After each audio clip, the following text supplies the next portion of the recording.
Gloire à Dieu, alléluia, gloire à Dieu. Nous bénissons le Seigneur pour le souffle de vie qu'il ne cesse de nous accorder en ce jour. Voici un nouveau jour. Aujourd'hui, c'est vendredi, le 5 avril 2024. Bienvenue à une minute de prière de ce jour. Aujourd'hui, le Seigneur a mis en mon cœur le désir de partager avec vous ce passage de Luc chapitre 22, le verset 31.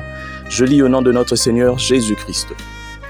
Jésus dit à Simon-Pierre, « Simon, Simon, écoute, Satan a demandé de pouvoir vous secouer tous comme on secoue le grain dans un van pour le séparer de la paille. » C'est Satan qui a demandé à Dieu de pouvoir lui permettre de secouer tous les apôtres comme on secoue le grain dans un vent pour le séparer de la paille.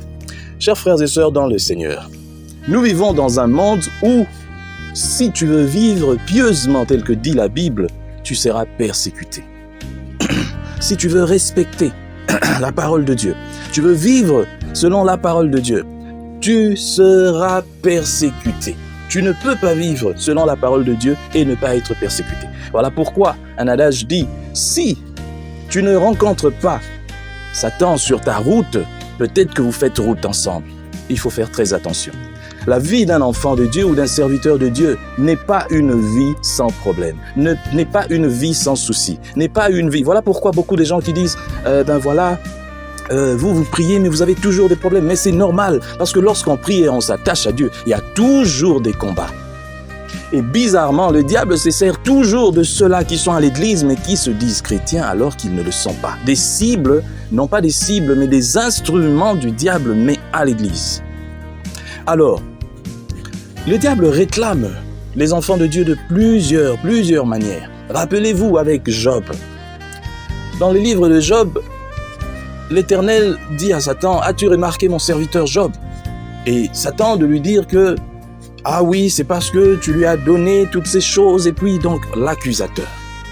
Dans Zacharie, on nous parle de Josué, le souverain sacrificateur, debout devant l'ange de l'Éternel. Et on dit, et Satan qui s'était né à sa droite pour l'accuser. Il est toujours là, l'accusateur, celui qui vient toujours pour accuser, pour dire, voilà, regarde ce que ton fils a fait, regarde ce que ton serviteur a fait, voilà, il y a toujours ceci. Et même d'aller demander à Dieu de nous éprouver. Oh là! Mon frère, ma sœur, voilà pourquoi tu dois être enraciné solidement dans la parole de Dieu. Parce que lorsque tu seras tenté, que tu ne puisses pas faillir. Et les personnes qui sont les plus tentées dans la vie sont les personnes à qui Dieu a remis une grande responsabilité. Et la grande responsabilité pour Dieu, c'est quoi? C'est de partager l'évangile de vérité. Tous ceux-là qui doivent détruire le mauvais savoir, qui doivent détruire les faux savoirs, qui doivent combattre le sophisme et tout ça, sont des gens qui sont combattus. Le diable, de fois même, les réclame pour dire, lui, il m'appartient. Parce qu'il sait que cette personne, cet homme, cette femme, est une arme destructrice contre lui. Il sait que si cet homme arrive à remplir à bien sa mission que Dieu lui a assignée, oh, moi, Satan, je suis foutu. Alors je dois tout faire pour le contrecarrer. Et le diable va même jusqu'à réclamer des gens, jusqu'à même à convaincre certaines personnes et beaucoup de gens que lui, il m'appartient. Je dis louvounou, comme on le dit en une langue congolaise. Ça veut dire mensonge, mensonge du diable. Je dis ça au diable, mensonge, je lui dis louvounou, tu mens. Lorsque Dieu a choisi un homme, cet homme finira par remplir cette mission, quelles que soient les manigances du diable. À la fin, c'est toujours Dieu qui gagne. Voilà pourquoi, chers frères et sœurs dans le Seigneur, quand tu sais que tu as été appelé, et que tu as été appelé surtout pour combattre les mauvais enseignements, les faux enseignements, pour combattre ce qui se fait à l'église, que toi tu dénonces, sache que tu auras beaucoup d'ennemis. Tu auras beaucoup d'ennemis, tu auras beaucoup de combats. Mais je viens t'exhorter ce matin pour te dire que, comme Jésus a dit à Simon-Pierre, le diable peut te réclamer. Mais, Jésus est là. Jésus est là. Et il a prié pour toi. Jésus est là et il prie pour toi, pour que tu ne tombes pas. Quelles que soient les réclamations, parce que le diable, il va aller même jusque dans des familles. Il va aller même jusque partout pour convaincre les gens, afin que lorsque tu vas ouvrir la bouche, que personne ne puisse t'écouter. Mais il ment. Parce que Dieu est là en train de prier pour toi. Il y aura toujours une tribune pour toi. Et à partir de cette tribune, le monde entier va écouter la vérité. Restons dans la vérité. Quelle que soit la persécution, ne faiblissons pas, ne lâchons pas. Soyons toujours constants dans ce que nous disons.